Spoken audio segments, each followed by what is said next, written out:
Ang kautusan ay anino lang ng mabubuting bagay na darating.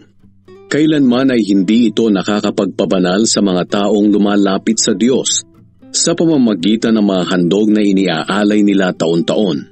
Dahil kung napatawad na sila sa pamamagitan ng mga handog, hindi na sana sila uusigin ng kanilang budhi at hindi na nila kailangang maghandog pa. Ngunit ang paghahandog na ginagawa nila taon-taon ay siya pang nagpapaalala sa mga kasalanan nila. Dahil hindi makapag-aalis ng kasalanan ang dugo ng mga toro at kambing na inihahandog nila.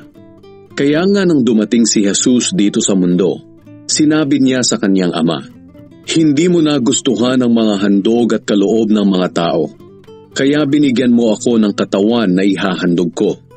Hindi ka nasiyahan sa mga handog na sinusunog at mga handog sa paglilinis. Kaya sinabi ko sa iyo, narito ako para tuparin ang kalooban mo, O Diyos, ayon sa nasusulat sa kasulatan tungkol sa akin." Unang sinabi ni Kristo na hindi nagustuhan ng Diyos ang mga handog at kaloob. At hindi siya nasiyahan sa mga handog na sinusunog at mga handog sa paglilinis, kahit na ipinapatupad ito ng kautusan. Pagkatapos sinabi niya sa kanyang ama, "Nandito ako para sundin ang kalooban mo." Kaya inalis ng Diyos ang dating paraan ng paghahandog upang palitan ang paghahandog ni Kristo. At dahil sinunod ni Hesukristo ang kalooban ng Diyos, nilinis niya tayo sa mga kasalanan natin sa pamamagitan ng minsang paghahandog ng sarili niya. Naglilingkod ang mga pari araw-araw at paulit-ulit na nag-aalay ng ganoon ding mga handog na hindi naman nakapag-aalis ng kasalanan.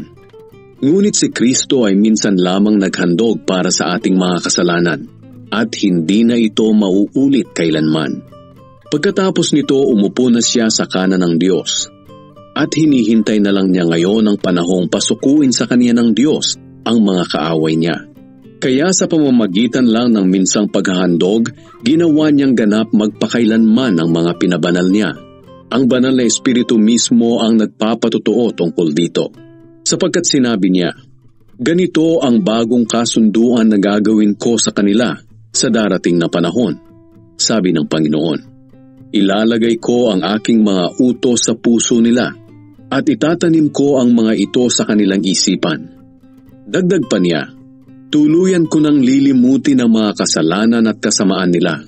At dahil napatawad na ang mga kasalanan natin, hindi na natin kailangan pang maghandog para sa ating mga kasalanan."